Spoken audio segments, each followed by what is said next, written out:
ಹ್ಯಾಂಡಿಕ್ಯಾಪ್ದು ತಾಲೂಕ್ ಪಂಚಾಯತಿ sir. ಪ್ರೌಢಶಾಲೆಯಲ್ಲಿ high school ಪಡವನಹಳ್ಳಿ ಗ್ರಾಮದಲ್ಲಿ ಸರ್ಕಾರಿ ಹಿರಿಯ ಪ್ರಾಥಮಿಕ ಶಾಲೆ ಶಾಲಾ ಕಟ್ಟಡ ನಿರ್ಮಾಣ ಕಾಮಗಾರಿ ತಾಲೂಕ್ ಪಂಚಾಯತಿಯಿಂದ ಆಗಿದೆ.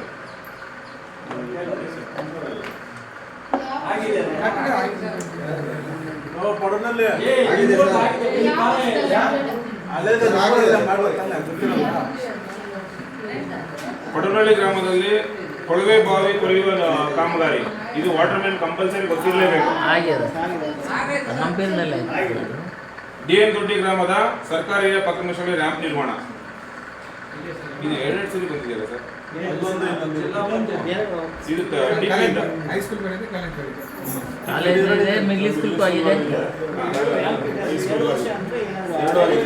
ಡಿಎನ್ ದೊಡ್ಡಿ ಪ್ರಾಥಮಿಕ ಆರೋಗ್ಯ ಕೇಂದ್ರಕ್ಕೆ ಕಾಂಪೌಂಡ್ ನಿರ್ಮಾಣ,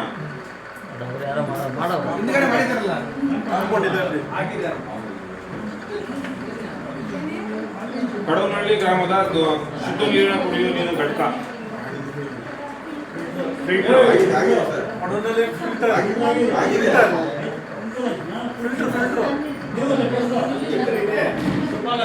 ಡಿಎನ್ ದೊಡ್ಡಿ ಗ್ರಾಮದ ಗ್ರಂಥಾಲಯ ದುರಸ್ತಿ ಮತ್ತು ಡಿಜಿಟಲೀಕರಣ ಕಾಮಗಾರಿ,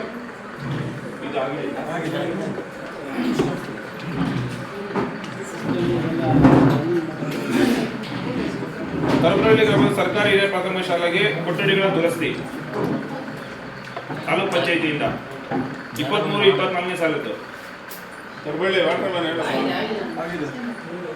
ಡಿಎನ್ ದೊಡ್ಡಿ ಗ್ರಾಮದ ಪ್ರೌಢಶಾಲೆಗೆ ಸ್ಟ್ರೀಟ್ ಲೈಟ್ ಸ್ಟ್ರೀಟ್ ಲೈಟ್ ಕಾಮಗಾರಿ ಹಾಕಿದ್ದಾರೆ, ಲೈಟ್ ಹಾಕಿದಾರಂತೆ.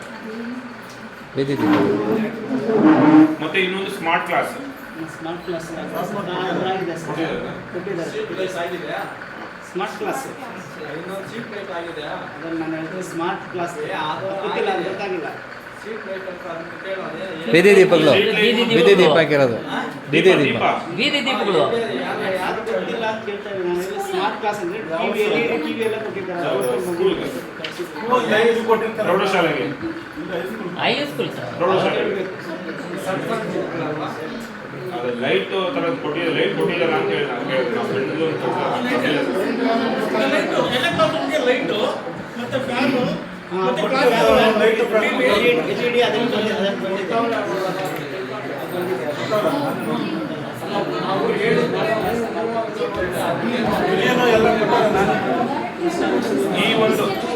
ಈ ಒಂದು ಕಾಮಗಾರಿಗೆ ಈ ಒಂದು ಏನೋ 15 ರಾಜ್ಯ ಹಣಕಾಸು ಆಯೋಗದಲ್ಲಿ ನಿಮ್ಮ ಜಿಲ್ಲಾ ಪಂಚಾಯತಿ ತಾಲೂಕ್ ಪಂಚಾಯತಿಯಿಂದ ಅಂತ ಕಾಮಗಾರಿಗಳಿಗೆ ಇಷ್ಟು ಒಂದು ನಿಮ್ಮ ಒಂದು ಗ್ರಾಮ ಪಂಚಾಯತಿಗೆ ಇಷ್ಟು ಅನುದಾನವನ್ನು ಕೊಟ್ಟು ಖರ್ಚು ಮಾಡಿದ್ದಾರೆ.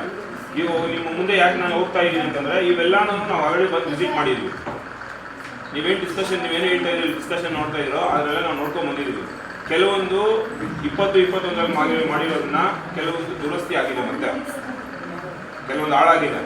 ಸೊ ನಾವು ಅದನ್ನ ಫೋಟೋಸ್ ತೊಗೊಂಡಿದ್ದೀವಿ, ಸಂಬಂಧಪಟ್ಟಂಗೆ ಅದ್ರ ವರದಿ ಮಾಡ್ತಾ ಇದ್ದೀವಿ. ಸೊ ಇದನ್ನ ಈ ವರದಿ ಮಾಡಿದ ವರದಿನ ಯಾಕೆ ನಿಮ್ಮ ಮುಂದೆ ಹೇಳ್ತಾ ಇದ್ದೀನಿ ಅಂತಂದರೆ, ವಾಸ್ತವಾಂಶವಾಗಿ ನೀವು ಅಲ್ಲಿರೋದು ನಿಮ್ಮ ಒಂದು ವಸ್ತು, ನಿಮ್ಮ ಒಂದು ಯಾವುದೇ ಒಂದು ಕೊಳವೆ ಬಾವಿ ಆಗಿರ್ಬೋದು, ಇಲ್ಲ ಶುದ್ಧ ನೀರಿನ ಘಟಕ ಆಗಿರ್ಬೋದು, ಇಲ್ಲ ಅಂಗನವಾಡಿ ಕಟ್ಟಡ ಆಗಿರ್ಬೋದು, ಈ ಶಾಲೆ ಅಭಿವೃದ್ಧಿ ಆಗಿರ್ಬೋದು, ಎಲ್ಲ ನಿಮ್ಮ ಒಂದು ಊರಿಗೇನೆ ಆಗಿರೋದು. ಅದನ್ನ ನೀವು ಉಪಯೋಗಿಸ್ಕೊಳ್ಳೋ ರೀತಿ ಏನೋ ನೀವು ಯಾವ ರೀತಿ ಉಪಯೋಗಿಸ್ಕೊಳ್ತೀರಾ.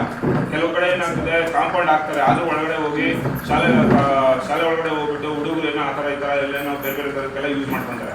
ಬಟ್ ಅದನ್ನೆಲ್ಲ ನೀವು ಅವಾಯ್ಡ್ ಮಾಡಬೇಕಾಗಿರೋ ಜವಾಬ್ದಾರಿ ನಿಮ್ಮ ಒಂದು ಗ್ರಾಮಸ್ಥರೇ.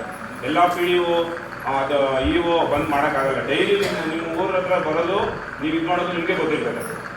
ಈ ಸರ್ಕಾರದವರು ಕೆಲವೊಂದೆಲ್ಲನೂ ನಿಬಂಧನೆ ಮಾಡ್ತಿದ್ದಾರೆ, ಅದನ್ನೆಲ್ಲ ನೀವು ಜನ ಅದನ್ನ ಎಚ್ಚೆತ್ಕೋಬೇಕು. ನಿಮ್ಮೂರು ಶಾಲೆನ ನೀವೇ ಕಾಪಾಡ್ಕೊಂಡಿಲ್ಲ ಅಂದ್ರೆ ಅಧಿಕಾರಿಗೆ ಡೈಲಿ ಬಂದು ಹೇಳೋಕ್ಕಾಗುತ್ತಾ? ನಾವು ಯಾವಾಗೋ ಬರ್ತೀವಿ, ಹೋಗ್ತಾ ಇರ್ತೀವಿ. ಬಟ್ ನಿಮ್ಮ ಒಂದು ವಾಸ್ತವಾಂಶ ನೀವೇನು ನಿಮ್ಮ ಒಂದು ಜಾಗದಲ್ಲಿ ನಿಮ್ಮ ಊರಲ್ಲಿ ನೀವೇ ನೋಡ್ಕೋಬೇಕಾಗಿರೋದು. ಇವತ್ತು ನಾವು ಇದೊಂದೇ ಸ್ಕೀಮ್ ಎಲ್ಲ SSK ಸ್ಕೀಮು ಅಂತ ಮಾಡ್ತಾ ಇದ್ದೀವಿ, ಸಮಗ್ರ ಶಿಕ್ಷಣ ಅಂತ. ಸಮಗ್ರ ಶಿಕ್ಷಣ ಮಾಡೋದ್ರಲ್ಲಿ ಶಾಲೆಗಳಲ್ಲಿ ಈಗಾಗಲೇ 2 ಶಾಲೆ ಮಾಡ್ಕೊಂಡು ಬಂದಿದ್ದೀವಿ. ನಿಮ್ಗೆ ಯಾಕೆ ಮುಂದೆ ಹೇಳ್ತಾ ಇದ್ದೀನಿ ಅಂದ್ರೆ, ನಾನು ಶಾಲೆಗಳಲ್ಲಿ ನಿಮ್ಮ ಒಂದು ಮಾಲೂರು ತಾಲೂಕಲ್ಲಿ ಎಲ್ಲ ಶಾಲೆಗಳಲ್ಲೂ ಅಡ್ಮಿಷನ್ಸ್ ಕಡಿಮೆ ಆಗ್ತಿದೆ. ಯಾಕಂತ ಗೊತ್ತಾಗ್ತಿಲ್ಲ. ಇಲ್ಲಿ ಪೋಷಕರಾಗಿರ್ಬೋದು, ನಿಮ್ಮ ಗ್ರಾಮಸ್ಥರಾಗಿರ್ಬೋದು, ಎಲ್ಲ ಪ್ರೈವೇಟ್ ಶಾಲೆ